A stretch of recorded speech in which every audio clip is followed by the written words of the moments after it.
বাংলাদেশের ব্যবসা বাণিজ্য বিনিয়োগে আগামী দিনে যে সম্ভাবনা আছে সেটাকে প্রোটেক্ট করার জন্য, রক্ষা করার জন্য আমাদের কিছু বিষয়ে সতর্ক থাকতে হবে। তার মধ্যে একটা হচ্ছে লেবার ইস্যু, একটা হচ্ছে এলডিসি গ্র্যাজুয়েশন। এবং এই ব্যাপারে আমরা বিস্তারিত ওনাদের কথা শুনেছি, ব্যবসায়ীদের ওনাদের সুবিধা অসুবিধাগুলো শুনেছি।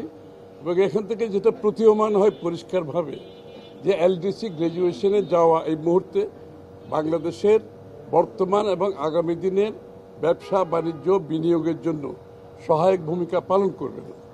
কারণ বাংলাদেশ এখন একটা বড় ধরনের আপরাইজিংয়ের পরে যে আমরা এখন কিন্তু দেশটার অর্থনীতিকে রক্ষা করার জন্য সকলে মিলে কাজ করছে, এটাকে সামনে এগিয়ে নিয়ে যাওয়ার জন্য কাজ করছে।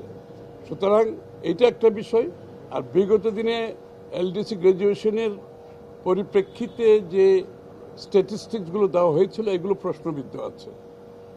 তো সব কিছু মিলিয়ে বাংলাদেশের ভবিষ্যৎ অর্থনীতি, বিনিয়োগ, ব্যবসা বাণিজ্য যদি আমরা অব্যাহতভাবে এগিয়ে যেতে চাই, যে নতুন বাংলাদেশের স্বপ্ন আমরা দেখছি, তাহলে এই মুহূর্তে এলডিসি গ্র্যাজুয়েশনটা আমাদের স্থগিত রাখার জন্য সবার আমরা আলোচনা করেছি। এই মুহূর্তে স্থগিত রাখার প্রয়োজনীয়তা আছে।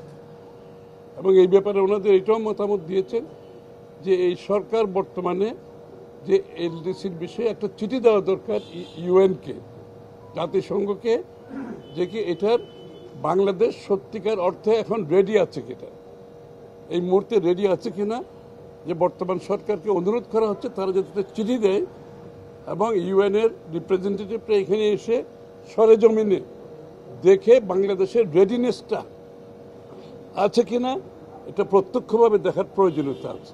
ওয়ালটন এখন দেশের সীমানা পেরিয়ে পৌঁছে গিয়েছে 50টিরও বেশি দেশে। ওয়ালটন, ঘরে ঘরে বিশ্বজুড়ে। আর দ্বিতীয়ত লেবার ইস্যুতে যে বিষয়গুলো আছে ওনারা বিস্তারিত বলবেন।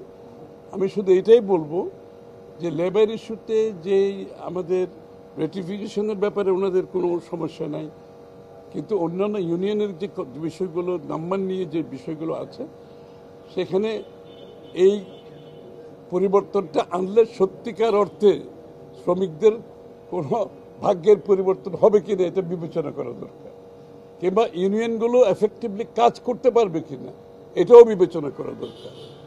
কারণ এইগুলো বিবেচনা না করে তাড়াহুড়া করে যদি সিদ্ধান্ত নেওয়া হয় তাহলে আগামী দিনে একবার যদি একটা ব্যাড মেসেজ যায় দেশের ভিতরে দেশের বাইরে, এটা থেকে বেরিয়ে আসা খুব কঠিন হবে। নির্বাচনের বিষয়ে তো শুধু বাংলাদেশের ব্যবসায়ী না, বাংলাদেশে যারা ব্যবসায়ীটা আছেই, বিদেশি বিনিয়োগকারীরা আছে, আগামীতে যারা বিনিয়োগ করতে চাচ্ছে, সকলে একটার কথা যে সকলে নির্বাচনের অপেক্ষায় আছে। একেবারে পরিষ্কার ভাষায় বলছে তাদের সমস্ত সিদ্ধান্ত স্থগিত রেখেছে নির্বাচন না হওয়া পর্যন্ত, এবং নির্বাচনের পরবর্তী সময়ে তাদের যে বিনিয়োগের বিষয়টা বাংলাদেশের ব্যবসায়ী এবং বিদেশিরা সকলে অপেক্ষা করছে একটা নির্বাচনের পরে তারা সিদ্ধান্ত নিয়ে বাংলাদেশে বিনিয়োগ করতে। অনেকের উৎসাহ আছে, কিন্তু সবাই অপেক্ষা করছে নির্বাচনের জন্য।